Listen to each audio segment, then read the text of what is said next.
Good afternoon, everyone. Thanks for being here.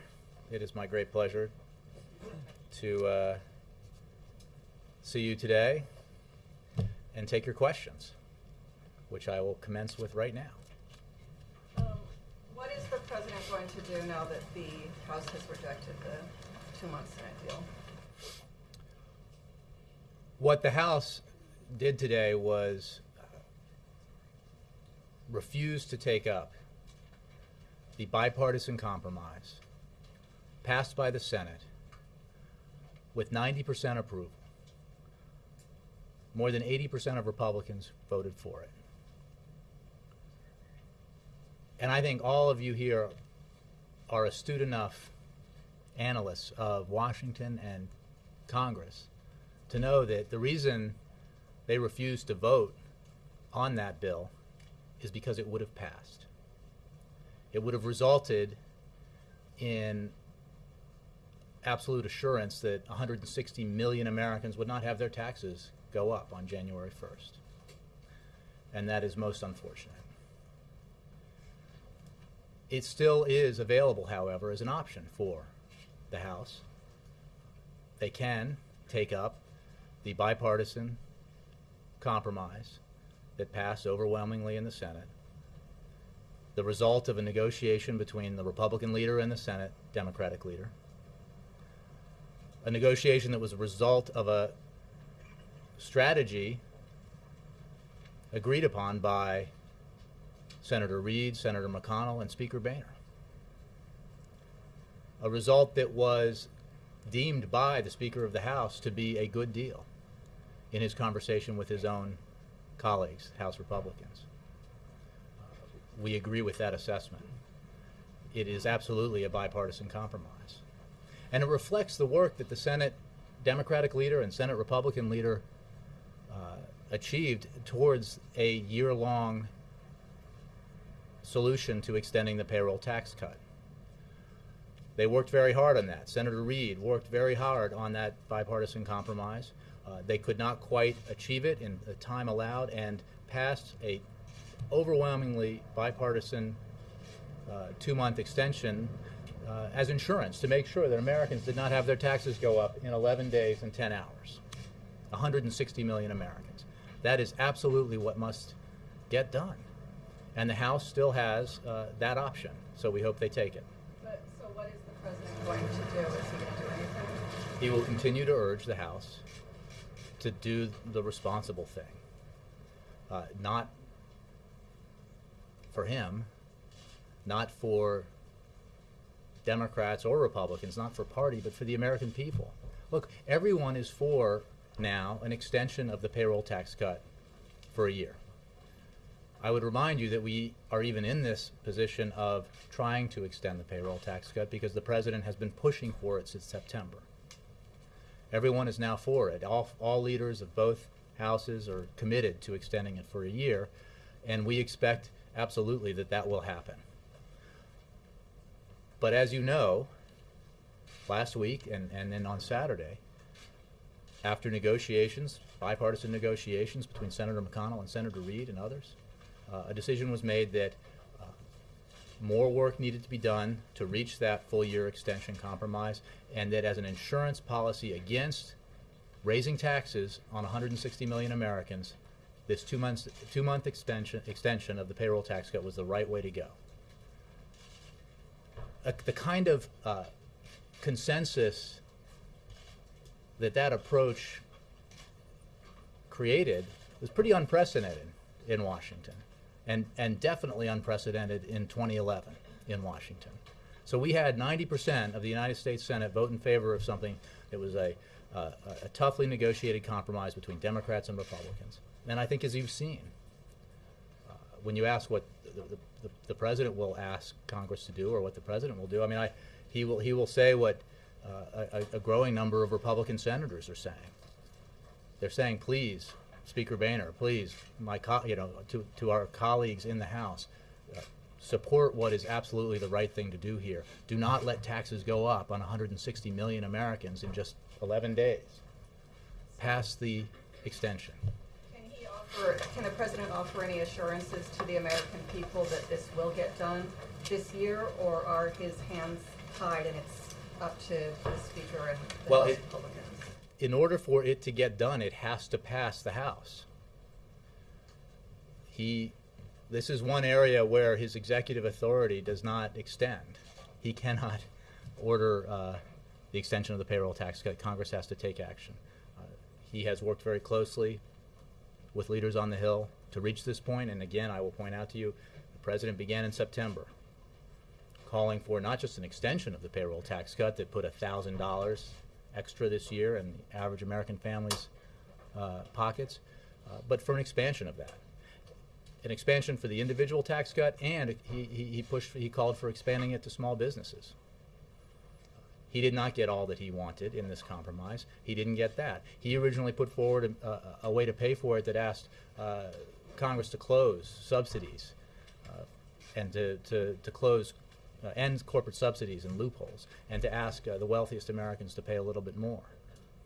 He didn't get that. He supported the Democratic proposal in the Senate to pay for the payroll tax cut extension with a surtax on the 300,000 wealthiest millionaires and billionaires in the country in order to fund a tax cut for 160 million middle-class Americans. We didn't get that. What we got was a compromise worked out by Senator Reid that was good enough for 90% of the Senate, good enough for more than 80% of the Republican members in the Senate, and certainly the right thing to do for the country. And finally, Speaker Boehner wrote to him asking the President to call on the Senate to appoint conferees. I assume that he does not intend to do that? Senators, as Senator Reid has said, Senator Reid, Senator McConnell, and Speaker Boehner had a conversation about what was the best way to proceed.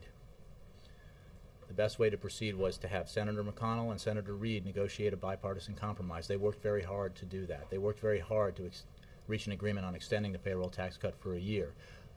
They were not able to get that done in time to ensure that taxes wouldn't go up on 160 million Americans. And so they worked out and passed with an overwhelming bipartisan majority of both Republicans and Democrats, a 2-month extension, and committed to return next year and make sure that that extension was provided for the rest of the year. That was the right approach. What is not the right approach is to refuse to allow the House of Representatives to vote on that bipartisan compromise, but instead to pass a rule that calls for an approach to this that actually moves further away from compromise. The provision that is voted on in the House today, has been voted on in the House today, is actually less bipartisan, filled with more ideological, extraneous matter than the version that passed the House and that the Senate Republican leader wouldn't even allow to come to a vote in the Senate because he knew it wouldn't succeed. So there's no indication by the actions of the House leadership today that they're moving towards compromise. The available option here is to vote to pass the bipartisan compromise reached in the Senate to extend the payroll tax cut for 160 million working Americans for 2 more months, and to commit, as the leaders who worked that compromise out committed, to ensuring early next year that this extension lasts through 2012. That's the approach the President thinks the Congress ought to take. That's the approach they ought to take. Mr. Youngman, welcome to the front row. Thank you. You seem taller from up here.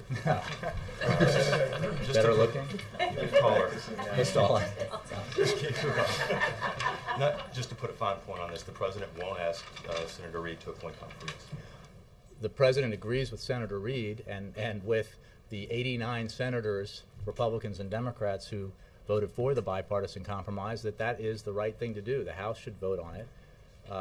I mean, we have a situation where the great preponderance of players in this unnecessary drama agree on one thing, Democrats and Republicans, and a small faction in the House disagrees. And their disagreement, their willingness to not even hold a vote on this bipartisan compromise, is essentially a vote to raise taxes. That's what happens on January 1st. And that's that will be, to the American people, everyone who gets a paycheck, it'll be a rude awakening on January 1st when they, or even before then, as the holidays approaches, if they think they have to figure out how they're going to make ends meet next year with $1,000 less. $1,000 more taken out of their weekly, or rather their yearly earnings, because the House of Representatives, the Republicans in the House, refused to pass, something that got 90% of the U.S. Senate, including their Republican colleagues like Senator Grassley, Senator Collins, Senator Snowe, Senator Heller, Senator Lugar, Senator Brown, and Senator Wicker, who all have called on the House to pass this measure. So that's a no. The President. The House ought to pass the measure.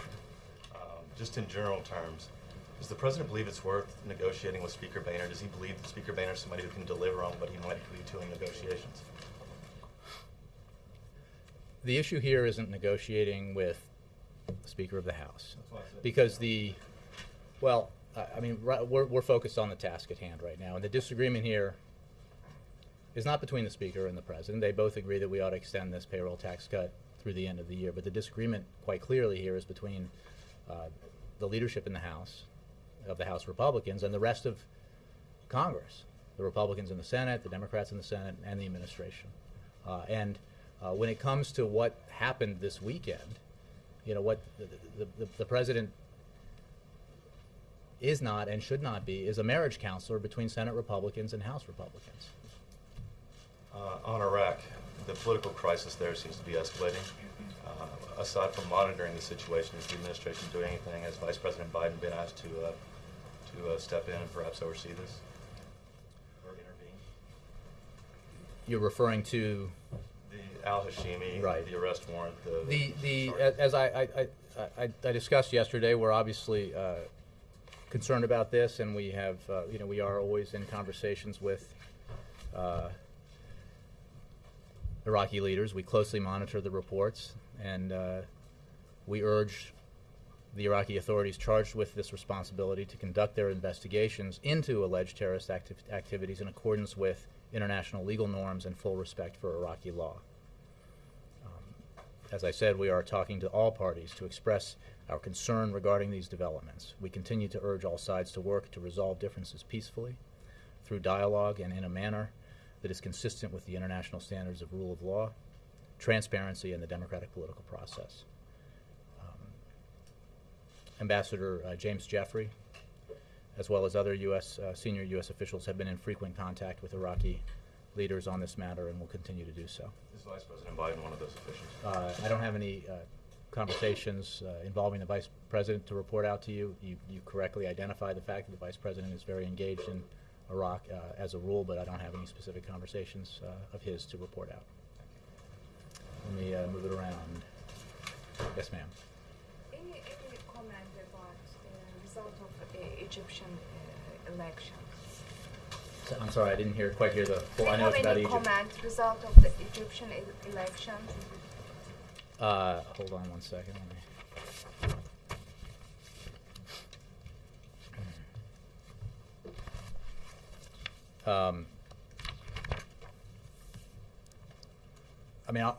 I can comment generally about what we've seen in Egypt of late in the last few days and say that we remain deeply concerned about the violence in Egypt. We again reiterate the need for Egyptian security forces to respect and protect the universal rights of all Egyptians, including the rights to peaceful free expression and assembly. Egyptian authorities should also hold accountable those, including the security forces, who violate these standards. As Secretary Clinton said yesterday, the promise, the beauty of the revolutionary aspirations that everyone watched unfold in Tahrir Square, the restraint of the security forces and how they responded, all of that was very promising, and it was held up by the Egyptian people as what a new Egypt would look like. We continue to support a timely, inclusive, and credible transition to full democracy that lives up to this promise. Yes? Thank you, Jay. Two questions. First one is Japan announced they will buy the F-35 fighter jet from the U.S. What's the reaction from the White House? I don't have a reaction on that. I would refer you to, I guess, the Defense Department. And also, we noticed that the president has already reached out to President Lee and Prime Minister Noda. And is there any plan for him to reach out to Chinese leader or Russian leader? And what kind of role that U.S. expect China to play after Kim Jong-un's death? Well, I don't have any additional phone calls to read out on this matter involving the president. We are reaching out to all of our allies and partners in the region, as I mentioned yesterday, and will continue to do so. We work with all our allies and partners on this issue, and will continue to, and we will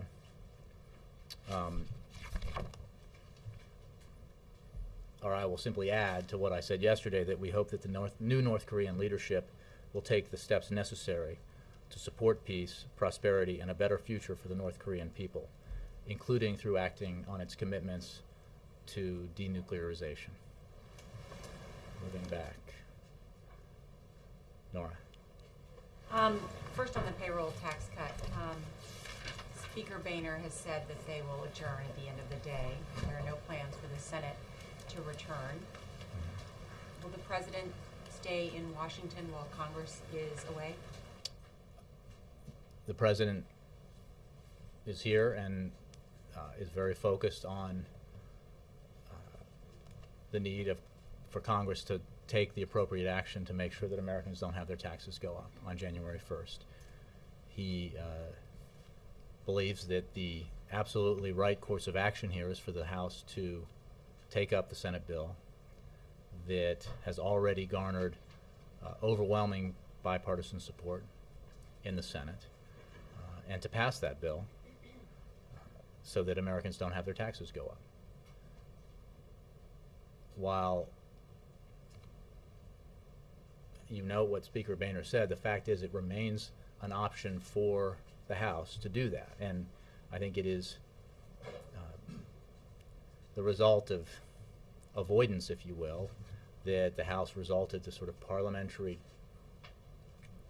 machinations to avoid actually voting on a measure that got such sweeping bipartisan support in the Senate, because I think it's safe to say they were worried, the Republican leadership, that it would actually pass and Americans' taxes wouldn't go up, which is just mighty unfortunate, because this is not a game. For people who are struggling to make ends meet, $1,000 is a big deal, and it is absolutely essential that the House reconsider its approach to this, accept that leaders in both parties of both houses and that the President of the United States are all committed to a full year extension. The President has been hammering on this issue since September, as you know. And what the Senate leadership, both Republican and Democrat, decided is that they didn't have enough time to finish a one-year extension, so they decided that what was absolutely essential is that Americans don't have their taxes go up in just 11 days. So they passed, by a vote of 89 to 10, a bipartisan compromise to extend the payroll tax cut for 2 months. The House ought to follow suit. That is correct that the president's been hammering about this since September, but it looks like the president's going to be left standing at the altar on this one. But here's the problem with that, the approach to this, or the premise behind that question, is that somehow this has to do with the president winning or losing. This is not a game. It's not politics. It's Americans' livelihoods. It's their paychecks. It's $1,000 on average. And I think the nature of your question correctly identifies the irony that were it not for the fact that President Obama supports this payroll tax cut, I suspect it would pass overwhelmingly in the House of Representatives. So After all, Republicans, in the early days of 2009, when we were in a economic free fall and people were proposing different ideas for how we should approach our economics problems and how we should get the economy growing instead of shrinking, many Republicans came out in support of a payroll tax cut. Some of them came out in support of a 2-month payroll tax holiday.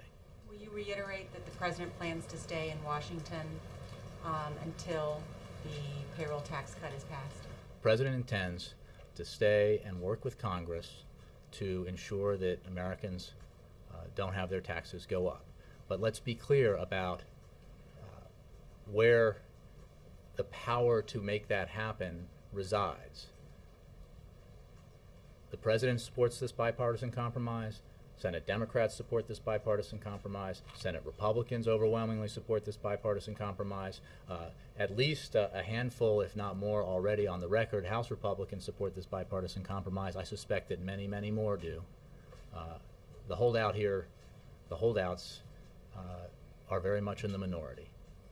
The House ought to vote to make sure Americans don't have their taxes go up. And just a quick question on Iraq. Now that American forces are out of Iraq, this was brought up yesterday, the Vice President al-Hashimi has been arrested.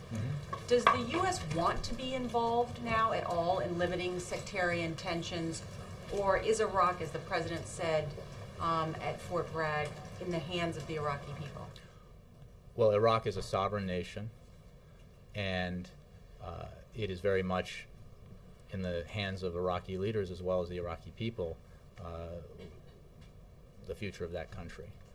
We will absolutely continue to engage directly with Iraq in a very robust relationship that involves diplomatic, educational, economic, and other ties, including security ties, to help Iraq as it further develops as a democratic nation. So, as I mentioned earlier in response to a question about this, we are speaking with Iraqi leaders from all sides about this specific matter, and would be anyway on the variety of other challenges that they face, because we have very strong relationships and are very committed to helping Iraq build on the remarkable progress that, thanks to our efforts, the efforts of our troops as well as our civilians, and of course the remarkable efforts of the Iraqi people and their leaders towards creating a stable and prosperous and democratic country. So we have tried throughout this period that marks the end of the Iraq War to make clear that the end of the war does not mean an end to our relationship with Iraq. We want a strong and vibrant relationship with Iraq, and we will continue to work with Iraqi leaders and Iraqi institutions to develop that relationship. Dan. Thank you. In response to one of Sam's questions, you said that the president shouldn't have to play the role of marriage counselor. Why shouldn't the president play that role, or any other kind of counselor, in order to get this deal done and to protect middle-class Americans, as you've been saying, and others as well? Well, it's a good question, Dan. The president's approach has been focused on, and his strategy has been focused on, getting this very important piece of business done for the American people. He put it on the table in September as part of the American Jobs Act. He called for not just an extension of the payroll tax cut, but an expansion, so that if his proposal had passed, if he got his way in entirety, Americans wouldn't just have $1,000 extra next year, they would have had on average $1,550 extra. If he had gotten his way in his proposal entirely, small businesses would have had a payroll tax cut. Then he worked with Senate leadership on an alternative way to pay for that measure. And he has worked with Senate leadership on the efforts to reach a bipartisan compromise on a year-long extension, as well as on the 2-month insurance policy that Senators Reid and McConnell worked out. And worked out, I mean, let's just be clear, with the full knowledge of the House leadership. And it is, again, you'd have to be a rube about how Washington works to believe that Senate leaders of both parties would have worked out a compromise on this issue that resulted in a vote of 89-10 without careful communication with House leadership. So we are at this point where a bipartisan compromise and solution exists precisely because of the president's leadership. And my point in my admittedly glib comment was that the issue here isn't about what the president can work out with the Speaker of the House, because the issue is that an overwhelming majority in Congress of Republicans and Democrats want one thing, which is to make sure that Americans don't have their taxes go up on January 1st. And for political reasons or ideological reasons, or reasons that we've yet to fathom, the House Republican leadership wants something else. And I think that is, as we've increasingly seen, as we've heard from Republican senators and others, puts the House Republican leadership at odds with the interests of Republicans generally. And that's a conflict that they need to resolve on behalf of the American people. I mean, again, going back to, I think, somebody else's question, this is not about President Obama.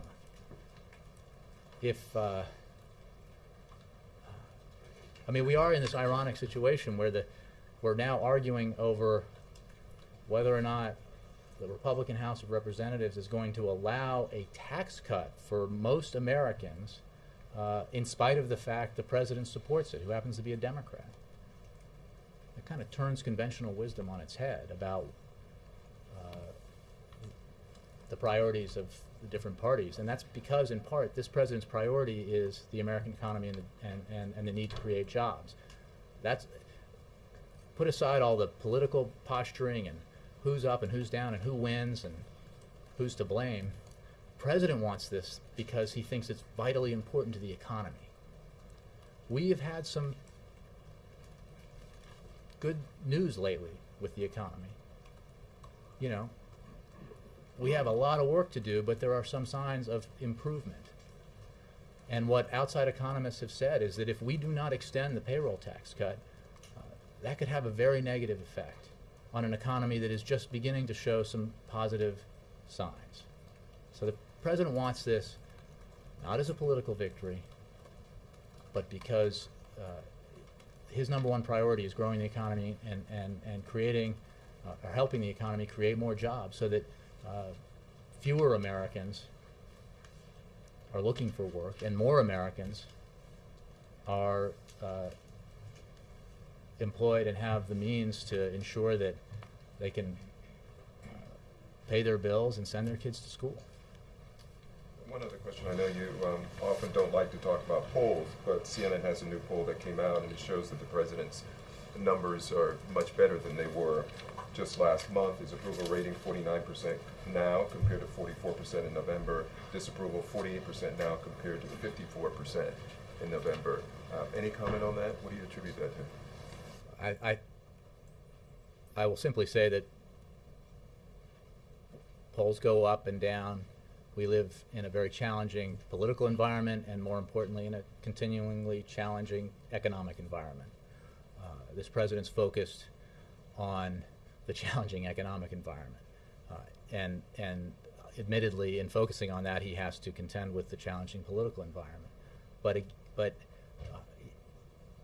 right now,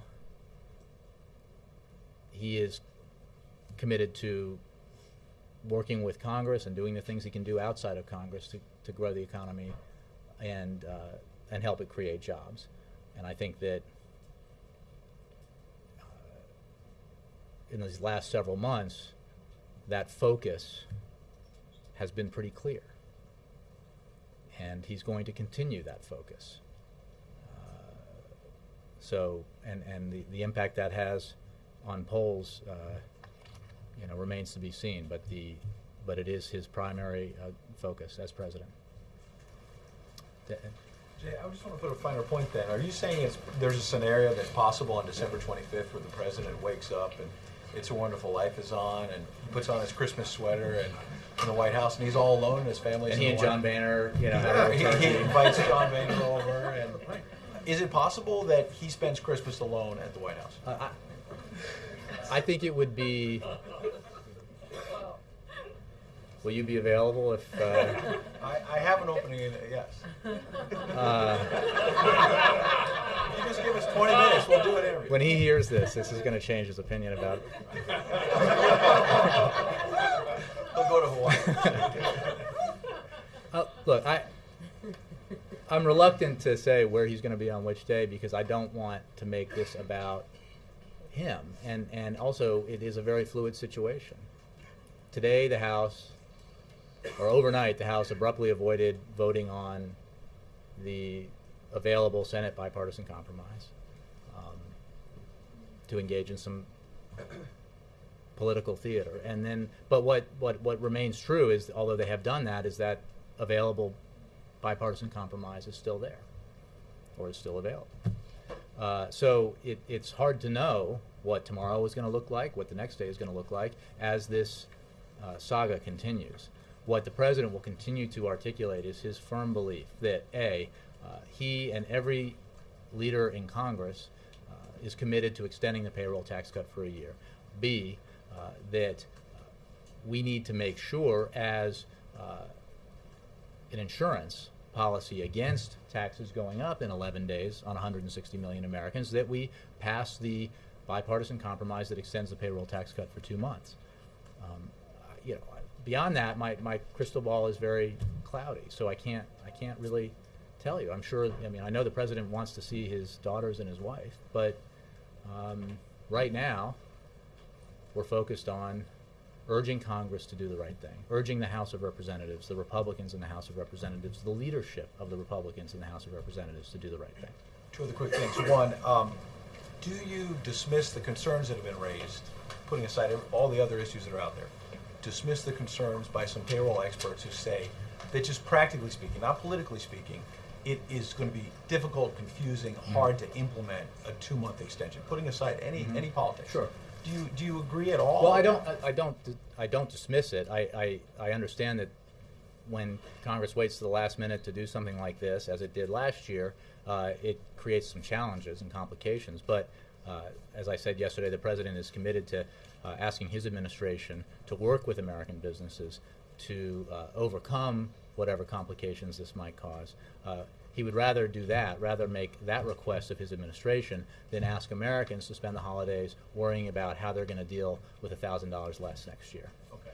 And I hope this doesn't affect my Christmas Day invitation, but if you feel like John Boehner and the House Republicans now are blocking the payroll tax cut extension, and many times at this podium you have said that the Republicans are out to stop him practically at every turn, how is it then the president was able to tell CBS News that basically his accomplishments in 3 years are only beaten by 3 other presidents in American history? Well, he was talking about legislative accomplishments. Right. And I think it's fair to say that a significant portion of his Hello, accomplishments. everybody. Sorry to interrupt.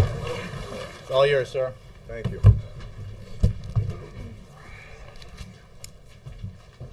Well, good afternoon, everybody. It is no secret that there hasn't been an abundance of partisanship in Washington this year. And that's why what happened on Saturday was such a big deal. Nearly the entire Senate, including almost all of the Republicans, voted to prevent 160 million working Americans from receiving a tax increase on January 1st. Nearly the entire Senate voted to make sure that nearly 2.5 million Americans who are out there looking for a job don't lose their unemployment insurance in the first 2 months of next year.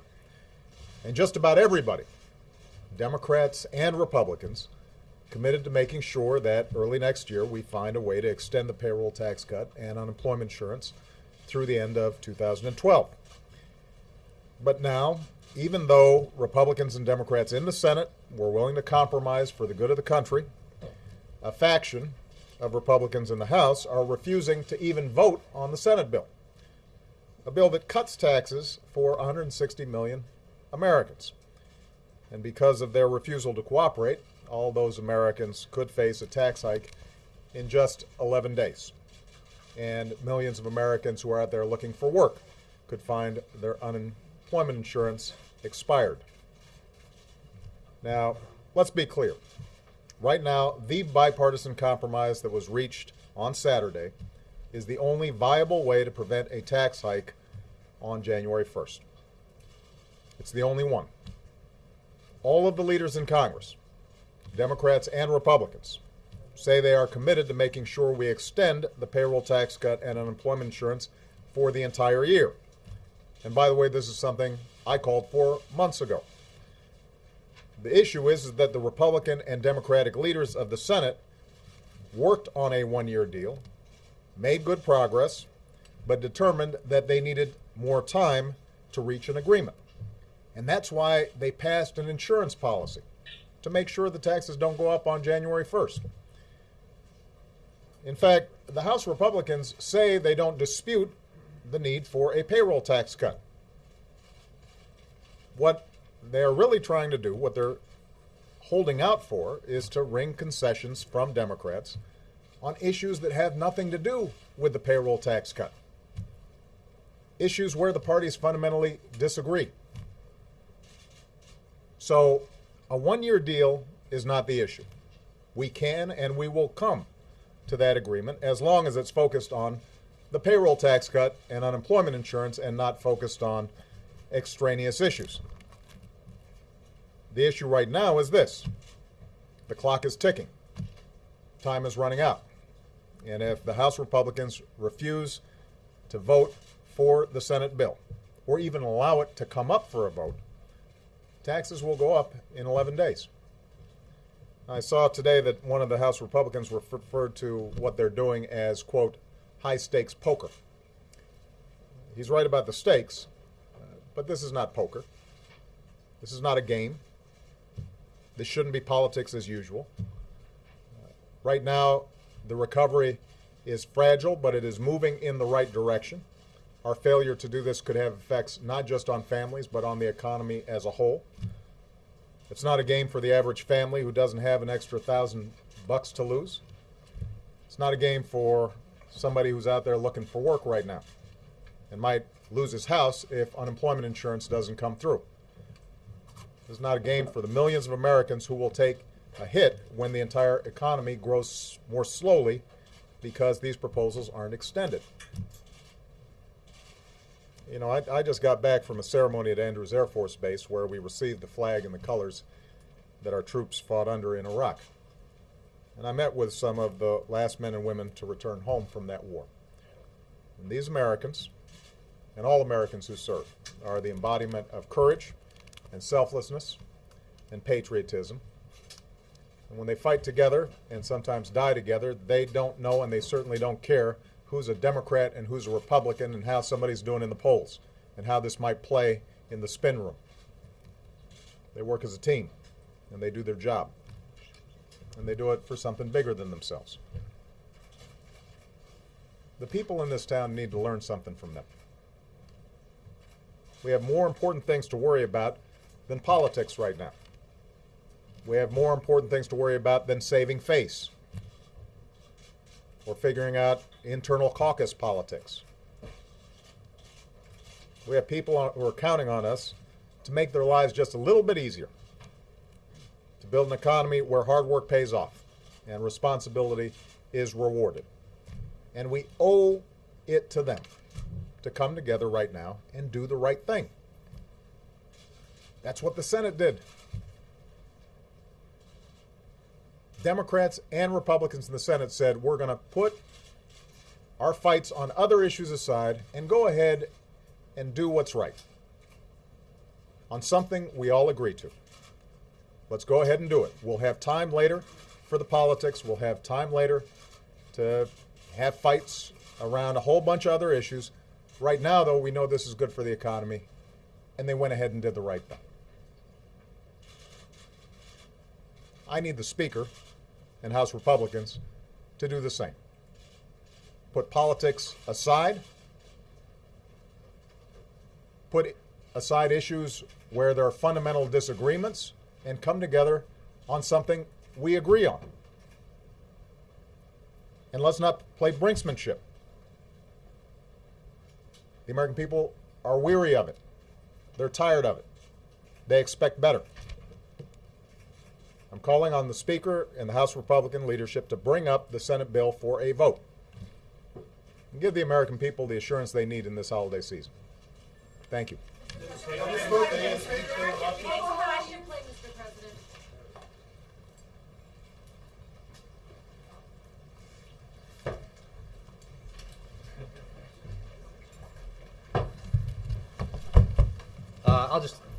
I'll just take a couple of more because I think you'll never know.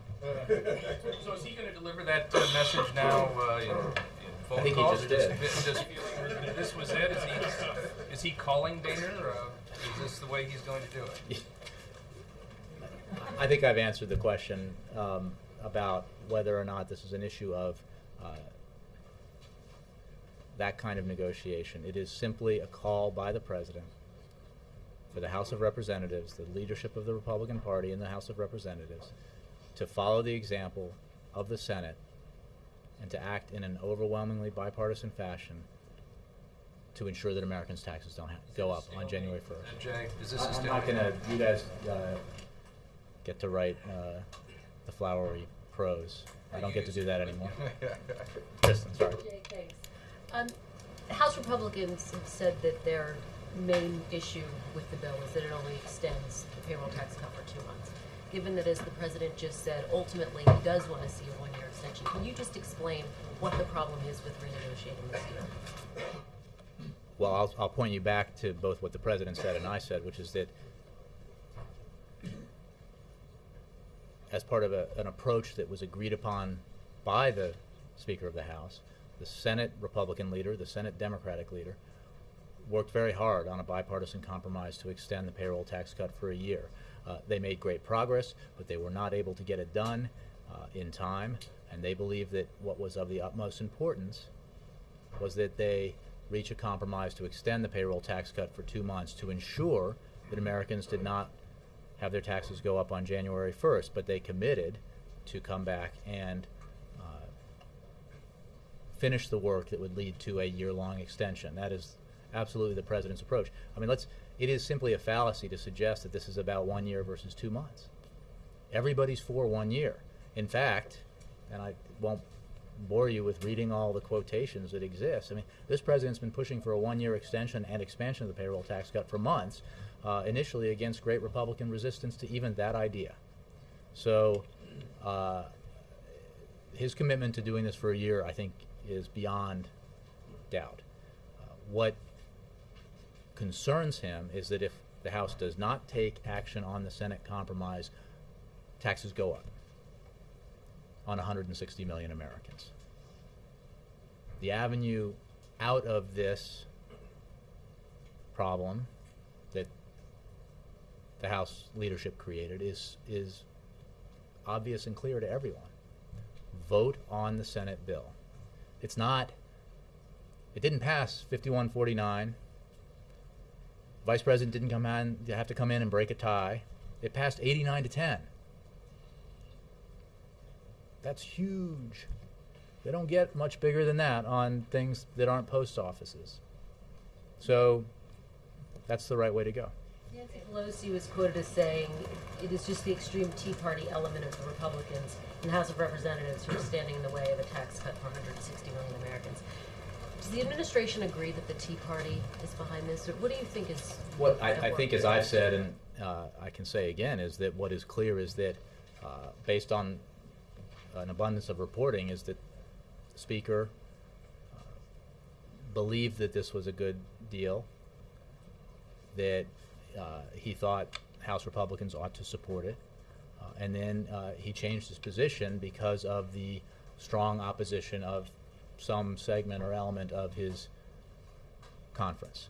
Now, you're a better student of Republican Party politics probably than I am now, but certainly some folks would use that label. To me, it's irrelevant. It's simply that a small faction of one party in one house is blocking a compromise that has been agreed to overwhelmingly by everyone else of both parties. So,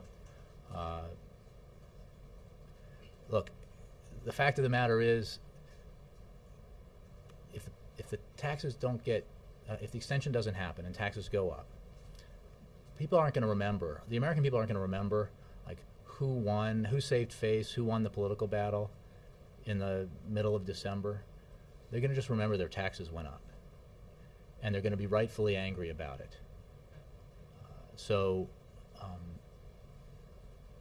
it is for that reason that the House should act and not worry about whether or not they've extracted the political concessions that would somehow make giving a tax cut to 160 million Americans palatable.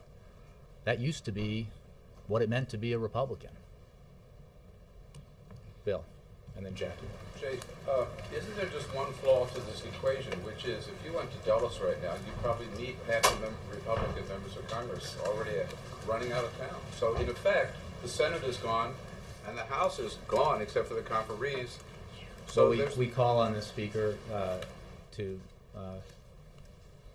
do what is necessary to have the House vote on this bipartisan compromise. Bring them back to town, Mr. Chief. If he feels that the last act of the Republicans in the House in the year of 2011 is a vote to raise taxes on Americans, that's what he wants it to be, he could take that approach. It's the wrong approach for the country. So, and again, going back to my answer, this is not about political winners or losers. It's about average folks, their paychecks, and the fact that it's so unnecessary to make Americans worry about whether or not their taxes are going up as they're spending the holidays with their families. Because there's an overwhelming bipartisan consensus that that should not happen. And there has been a bill passed out of the Senate, 89-10, that would prevent it from happening. But for the objection of a small fraction of one House and its leadership, it would have happened and the President would have signed it into law. Jackie. Alexis. Speaker Boehner's just named 8 Republicans for a conference committee. Harry Reid has said he won't do anything until the House votes for the short-term bill. Is Harry Reid calling the shots here now as we go forward?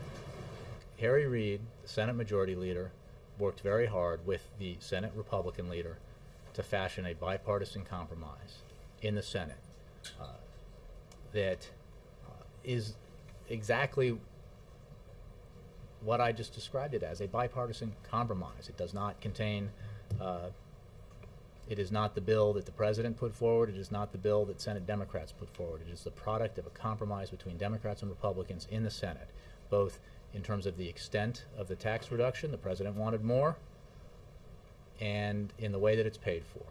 So, and it even as providing the political scalp that some thought was necessary in the Republican Party, it has within it some extraneous ideological measures.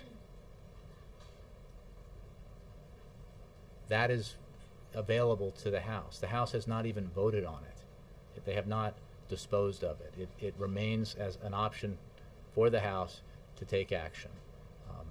Senator Reid, Senator McConnell worked very hard to try to get that one-year extension done before the end of the year. It was their judgment, their bipartisan judgment, echoed by the 89-10 vote that their 2-month extension received, that it was not possible to reach final agreement on the one-year extension in time, and that they did not want to risk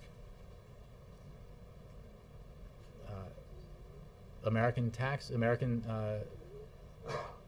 middle-class Americans and workers having their taxes go up on January 1st as a result of the need to spend a little more time reaching the full-year agreement. That's the right approach. But what is not in doubt is that the President, Senator Reid, Senator McConnell, and the Speaker of the House all agree, and Leader Pelosi all agree, that we should extend the payroll tax cut for the entire year. And this President's committed, the leaders are all committed to working to make that happen. But what this political brinksmanship has created is the possibility that taxes will go up on January 1st because House Republicans refuse to even vote on a bill that received overwhelming bipartisan support in the Senate. But is he completely supportive of Senator Reid's stance that the Senate will not come back, will not even consider coming back unless I think the House first votes on the short I have this term? rare, Jackie, I have this rare luxury of being able to say, but you heard exactly what the president thinks moments ago from this podium. And he could not have been clearer about what he thinks Congress needs to do, what the House Republicans need to do. He spelled it out very clearly. Thank you. Okay, Alexis, I'll go. Two quick questions. First, can you catch us up on what's going on with the omnibus spending bill, the president's disposition to finish that up? And then the second question is, the president had some traction this fall with going to the American people and saying, pass this bill, and sending them a message he wanted them to pressure Congress. The president just gave a message to Congress, but is there a role to play for the electorate right now in these 11 days? Well, look, starting with your second question, I think that the more that Americans become aware of the fact that this particular impasse in Washington will directly result, if not resolved, in their taxes going up substantially, they will probably let their members of Congress know how unhappy they are about that. The Senate, in the spirit of working on the nation's problems and putting aside politics, reached a bipartisan agreement that would prevent that from happening, that would relieve members of the House, including House Republicans, of having to explain to their constituents on January 1st or 2nd or 3rd why it is that their failure to act has resulted in a tax hike for 160 million Americans. On the first part, there's a whole process that involves producing a bill like this, the size of the omnibus. I think it hasn't arrived here yet. When it does, the president will sign it. We have one follow-up. Okay, Connie, then I gotta go. I just wonder why you don't just take a few days off, have a cooling off period. You've got 11 days, and just declare a recess so people can make their plans. Well, again, this is there is a very easy solution here. Pass the Senate bill that received 90% support, Republicans and Democrats. Thanks. Thank you.